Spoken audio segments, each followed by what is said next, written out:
The doors to the Viridian Tea House are open once more. Hello, everyone. I hope you had a really good Thanksgiving. I hope that you were able to enjoy lots of good food and take a break and eat more food and get ready for the holiday season, which is quickly approaching. I was like, wow, we're already in December. This is crazy. This year has flown by for me. It really has. So, but I've got some books, some tea, and events coming up to talk about. So grab yourself a cup of hot tea and let's do this thing. So the first thing I want to talk about is the events. So the first event that is coming up this Saturday in Golden, Colorado, only 30 minutes away from where I am, is the Welcome Goddess Winter Market. And I'm reading the information right here. The address is 15940 South Golden Road, and it is this Saturday from 11 to 4. I'm not really sure about the other vendors, but I'm sure there's going to be a plethora of them. So if you're going to be in Golden or nearby and you're looking for something to do, or you're going to get a jump start on your holiday shopping, the Welcome Goddess Winter Market this Saturday from 11 to 4. The address again, 15940 South Golden Road in Golden, Colorado. So there's that. And I will have my tea, my books, artwork, all sorts of goodies. And then on this coming Sunday, we've got in Golden again, the 6th annual Mountain Toad Holiday Market. That's going to be at Mountain Toad Brewery, and you can find it. And the hours are from 12 to 5, and I will be there as well selling my ware. So like I said, if you're going to be in Golden or if you're going to be in Colorado this weekend and nearby Golden, you've got 2 wonderful events happening this weekend. So stop by, get your early holiday shopping done, and just have a good time. So hope to see you at one of those events or both of them. All right. So let's talk books right now. So I've got 3 books, completely different genres and styles and authors, but all 4, let me just go ahead, all 3 get 4 pots of tea from Viridian Tea House. So just go ahead and get that out of the way. So the first book is written by an author that is one of my favorites. And I've been meaning to read it for quite some time. So I saw it at Denver Public Library and I thought, you know what, read it, enjoy it. And wow, it really gave me a lot to think about considering the subject. So this is The Messiah of Stockholm by Cynthia Ozick. And let me just read, let's see, is there a little synopsis back here or not? No, there isn't actually. So basically the story takes place in Stockholm. There is a man named Lars, if I remember correctly, who believes that he is the long lost, forgotten son of author Bruno Schulz. And he thinks that he is entitled to the legacy of this author. And so I did a little research about Bruno Schulz because I've actually read some of his work and he reminds me of Franz Kafka. So if you're into Franz Kafka, you need to read Bruno Schulz. I hope I'm pronouncing his last name correctly. So there was a book called Messiah that Bruno Schulz was working on, and apparently it was lost. He was actually killed by a Nazi SS officer. He was coming home with a loaf of bread when he was shot, if memory serves me right. So the bulk of this novel talks about, well, what would happen if somebody claimed that they had the last and only copy of this manuscript that was thought to be gone, that was just lost to history. And there's a lot of double crossing, there's a lot of blackmail, manipulation, lies, more importantly, the horrible truths that emerge to the surface. But above all else, it's just, how do you wish to carry on the legacy of somebody that you admire? Specifically somebody who's an artist or creative soul. How do you wish to carry on what they had started but dropped due to death, murder, what have you? And the Messiah of Stockholm really posted some excellent questions for myself. And but overall, it was quite an excellent read, quite philosophical, some humor at times, some very black humor at times, but overall, it is very much Cynthia Ozick. And if you've never read her before, I highly recommend you read her book, The Shawl. The first time, it's a very slender book, but the first time I read it, I went, oh God. And my body literally did what it's doing right now. Like, oh wow, did I just read this? That's crazy.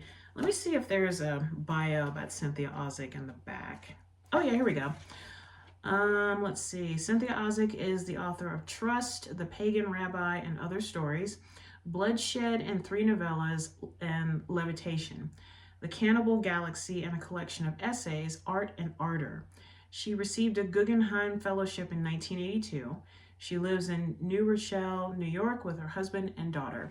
So yeah, don't let this slim novel deceive you. This is quite the philosophical novel about how do we want to be remembered. And once we're gone and we have our creations left, so that people can not only enjoy the creation, but to also get to know the person who created, are we defenseless when somebody tries to damage it? So, Messiah of Stockholm by Cynthia Ozick, 4 Pots of Tea from Viridian Tea House. Excellent, excellent read. Truly excellent. So the next book, I had never heard of the author, but doing my library run around, I saw it, I looked at the dust jacket, and I went, this is something I would definitely read. So this is The Club by Takis Wurger. I hope I'm pronouncing the name correctly. And this was, as Megan Abbott said, wildly entertaining, and it really was. So let me read the dust jacket for you. A runaway bestseller in Europe, The Club is a blistering novel set around an elite all-male dining club at Cambridge University, a page-turning story of privilege, power, and retribution. As a boy, Hans Stickler enjoys a fable-like childhood among the rolling hills and forests of northern Germany, living an ideal that seems uninterruptible until 2 disasters change his life forever. He falls into the guardianship of his eccentric English aunt Alex, who was really eccentric. But then as you continue to read the story, you kind of was like, there's an explanation, I'll take it. Who invites him to come to University of Cambridge, where she teaches art history. Alex will ensure his application to St. John's College is accepted, but in return, Hans must help her investigate a secretive Cambridge institution known as the Pit Club. The club has existed for centuries, its long legacy of tradition, privilege, and decadence largely unquestioned. As Hans makes his best efforts to prove club material, including training for the university boxing team, he is drawn into a glamorous world of debauchery and macho solidarity. Yeah, toxic macho solidarity. And when he falls in love with fellow student Charlotte, the stakes of his deception are raised. For there are dark secrets in the club's history, as well as in its present, and Hans soon finds himself in the inner sanctum of a dangerous institution, forced to grapple with the notion that sometimes one must do wrong to do right.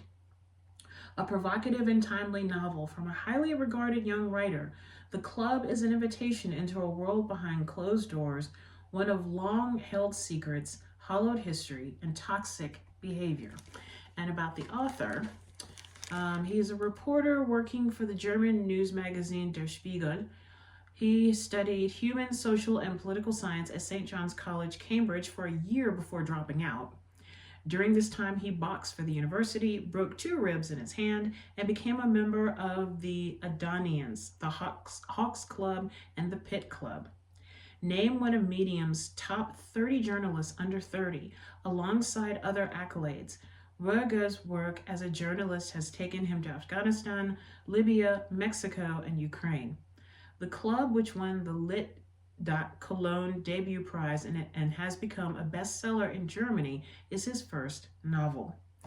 And I just, you would never guess that this was his first novel, honestly. I mean, I love anything that deals with dark academia, you know, going to a hollowed institution and discovering the secrets and the lies and the initiation one must go through to be considered a member of so and so club. It's all here in the club. And I will admit there are some scenes that are a little bit disturbing. So if you are triggered by rape scenes or abusive scenes, the club may not be your thing.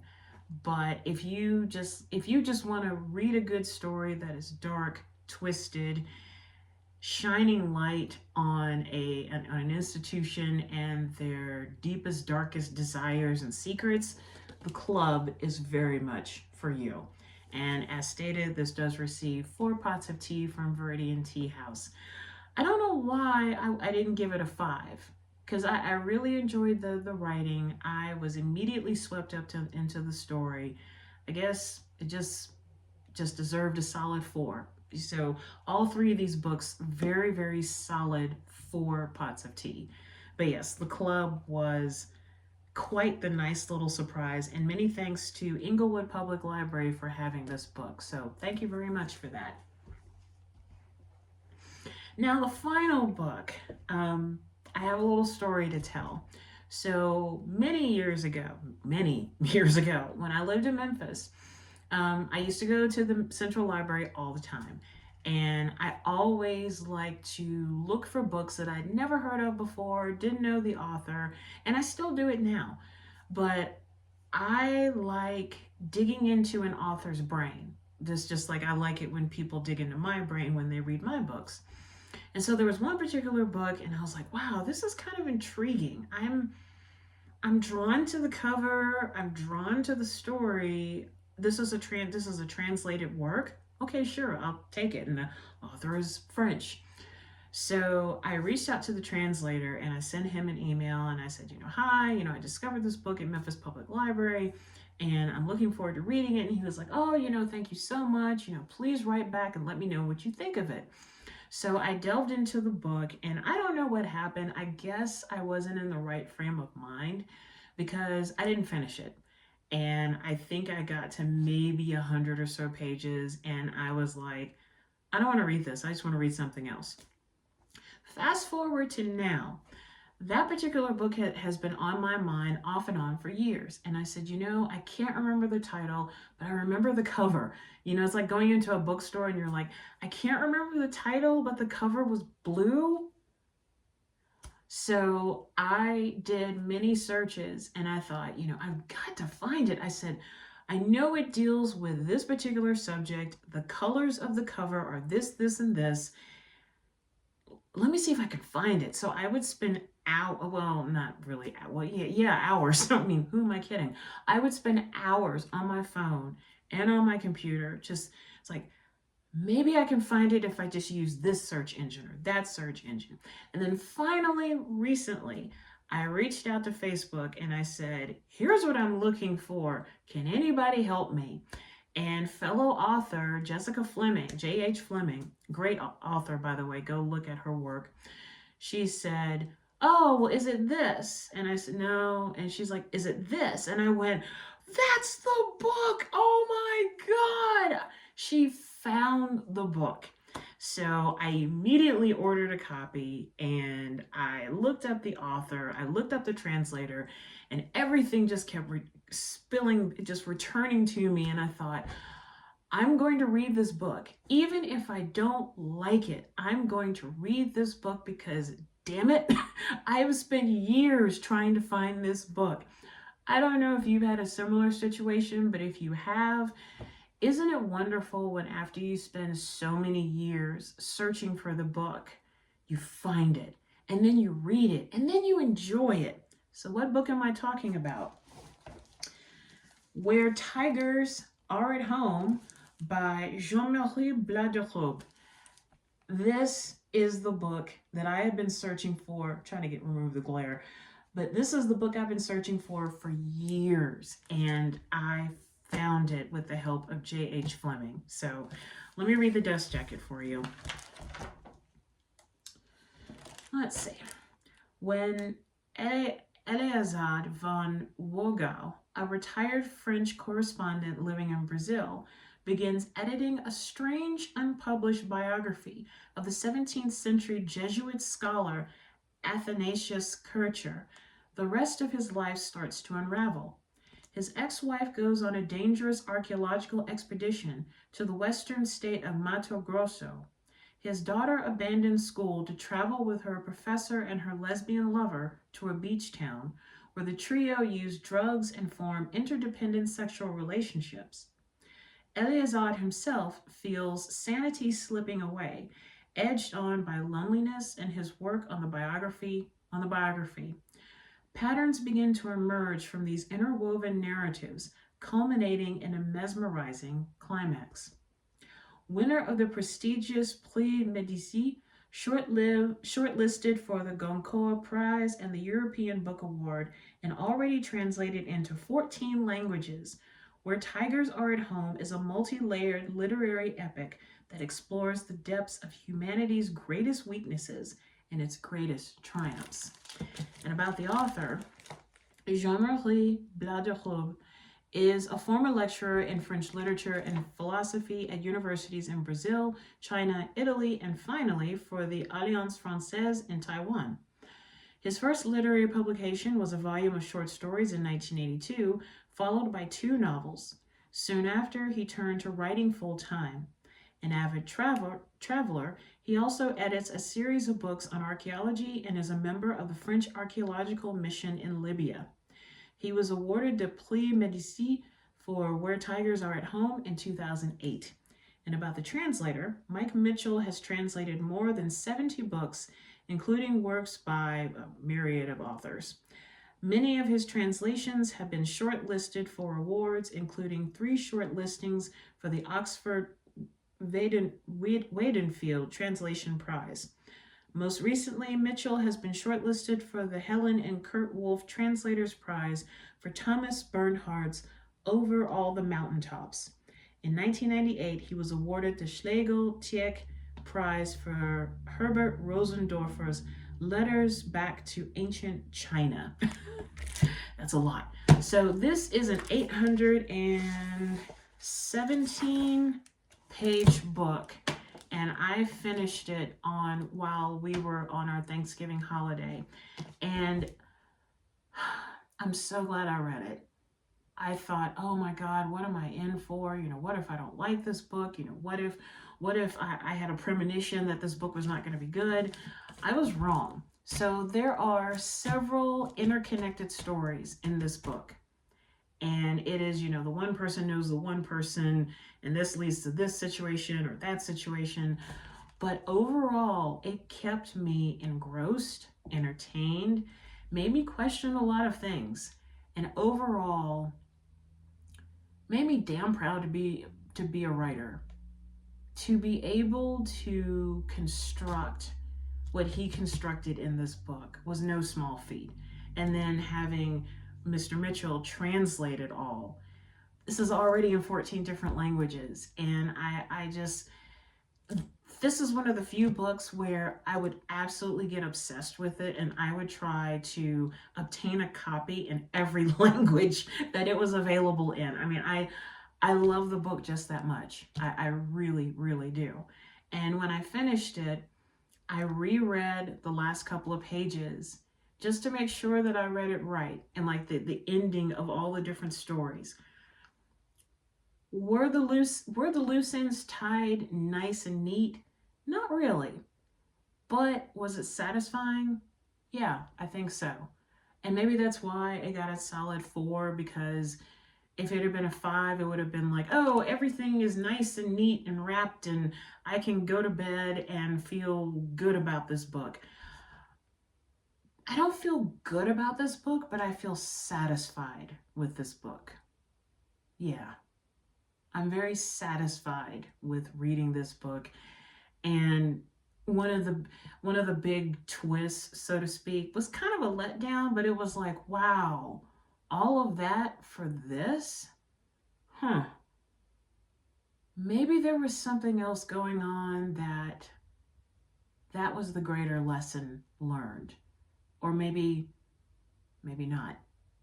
But I like to think that Where Tigers Are at Home is one of those books where you read it and you decide what you think is fair that happens to these characters. It's quite a cast, it really is. And I felt like I was right there in South America with all these different characters. I felt like I was getting drunk and doing the drugs, doing the drugs that everybody else was doing in the books as well, because the writing was just very mesmerizing. It just pulls you in. And alternating between the present day and the 1600s with Athanasius Kircher, it was woven quite well. So I could talk more and more about it, but I'm actually, so a little side note, I'm actually working on a nonfiction book called 10 Books, One Woman. I think I've talked about this in another video, so if I have, please excuse me being redundant, but this was going to be the first book that I was going to write my reflections on, because it feels so good knowing that after many years of trying to find this book, I found it, it's in my hand, I've read it from cover to cover, and I have some thoughts about it, some good and some bad, but it did make me think quite a lot. And I like it when books entertain me, but also give me the chance to really think and use my little gray cells. So many thanks to Jean-Marie, many thanks to Mike Mitchell for Where Tigers Are at Home, and many thanks again to J.H. Fleming for helping me locate this book. So thank you so much. Right, so the tea portion. So today's tea that I'm drinking today is a lovely herbal tisane from the good folks up in Boulder. This is Cinnamon Apple Spice by Celestial Seasonings. And you know, I gotta admit, it's a little bit cool outside in Denver Metro right now, but this tea, I've had it before. It's just so nice when you're in the bed and you've got a thick blanket wrapped around you and you have a really good book, and maybe you've got the sound of thunderstorms or rain going off on your phone, and you're not going to be disturbed for like an hour or so, and you're just, this is a cup of satisfaction. It really, really is. And the ingredients are cinnamon, hibiscus, chamomile, roasted chicory, orange peel, natural cinnamon, apple, and roasted carob. But overall, what a delicious treat to give yourself. And there's no caffeine, so you can drink this all day. So from me to you, a little bit of cinnamon apple spice from Celestial Seasonings.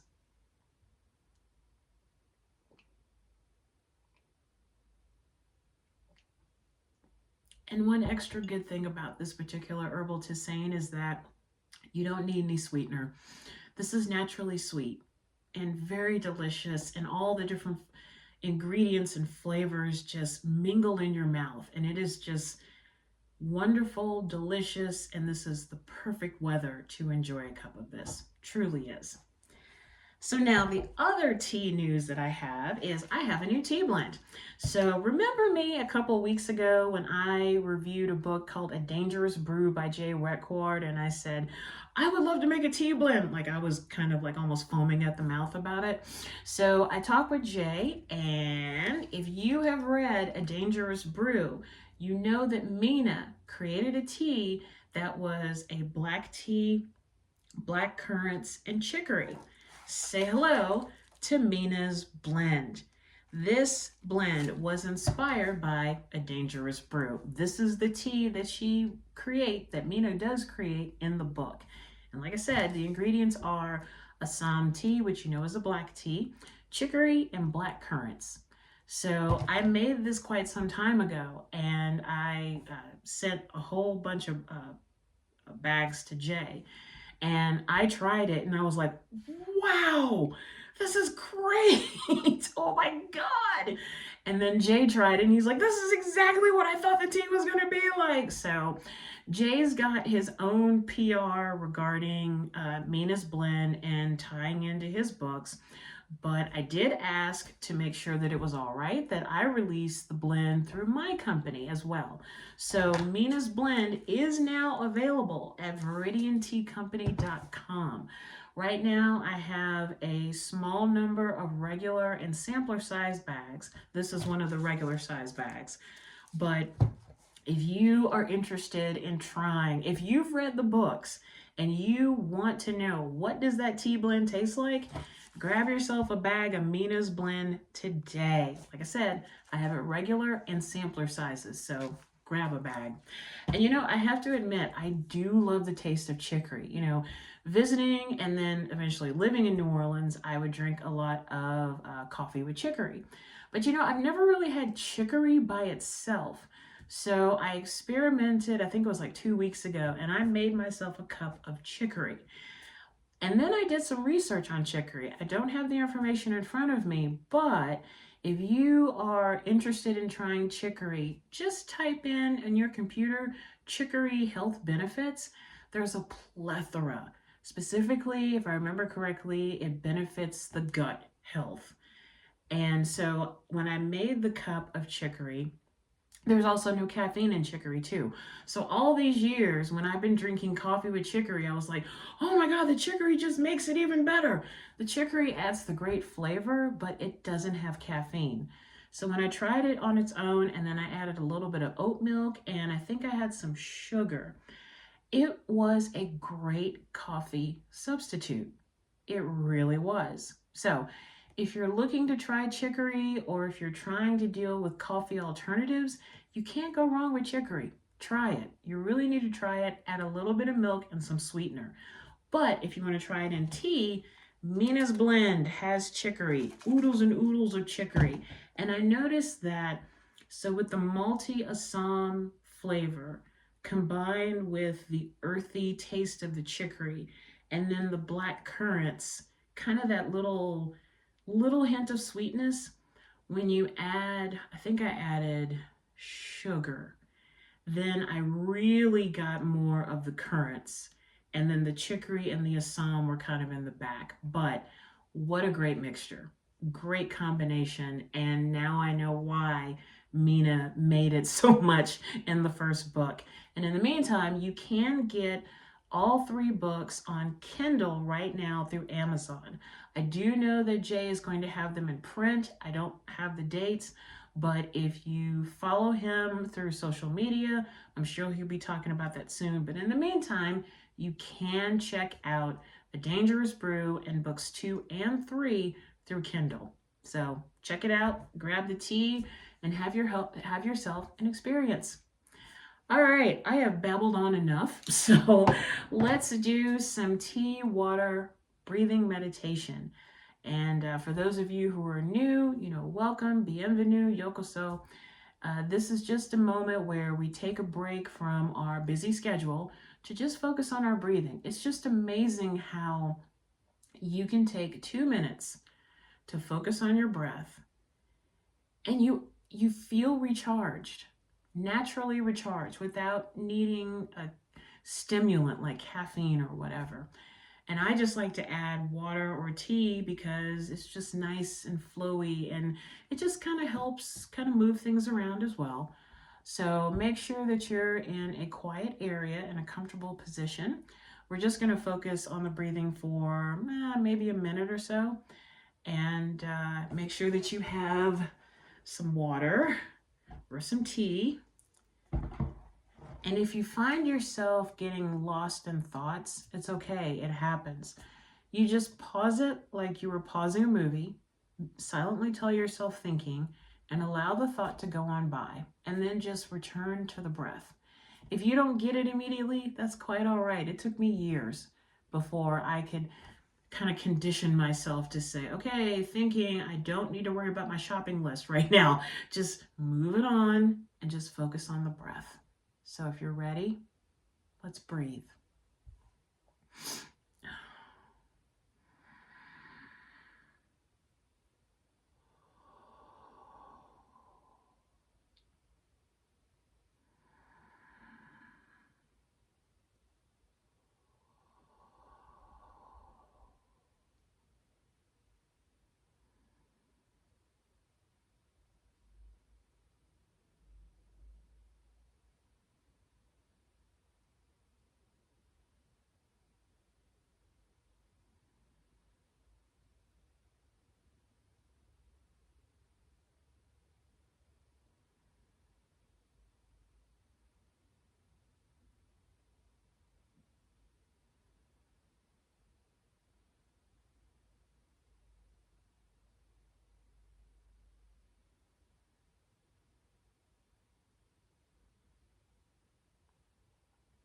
And now let's end this breathing meditation with a deep breath in through the nose and out through the mouth.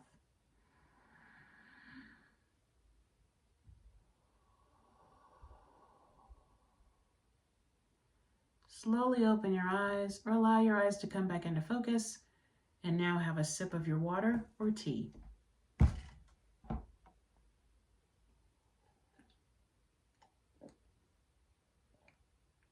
so good. So that is all I have for today. I know I talked quite a bit. I love to talk. You know, it's a little side note. I used to be so shy for most of my life until I got published, and now it's like, oh my God, I can't shut up, shut up. So thanks for sticking around this long, and many thanks to the authors for their incredible works. Many thanks to Jay Requard and his Spy Counter Killer trilogy, and to the good folks at Viridian Tea Company for their new blend, and to the good folks at Celestial Seasoning for their cinnamon apple spice. And as always, to all of y'all for watching these videos. You know, I look at the numbers and I'm like, wow, they keep going up. This is really cool. So many thanks for watching these videos. And if you are an author or an artist or a tea blender or just somebody really cool and you would like to be featured on Viridian Tea House, please let me know, because I actually have some new plans for 2025. And so the plan is basically I want to invite people to a live tea get-together where everyone who signs in receives a bag of tea from my company, and through a Zoom call, we all sit around, we drink tea. I'll either do a reading time off of a book that is published by somebody I know, or we do a meditation, or we just have a conversation, you know, pick a subject and we talk about it. So I'm actually going to start this project in January. And if you who has been subscribing to Viridian Tea House is interested in being a part of this, please let me know. Please put it in the comments that you would like to be a part of it, or you'd like to be one of the co-chairs of a tea session. But I think this is going to be a new, definitely going to be a new chapter in Viridian Tea House and Viridian Tea Company. So I'm looking forward to that. I really am. So until next time, take care of yourself and each other. Raise your teacup high, and remember that to drink tea is to enjoy life. I will see y'all really soon, or maybe this weekend in Golden. So bye for now.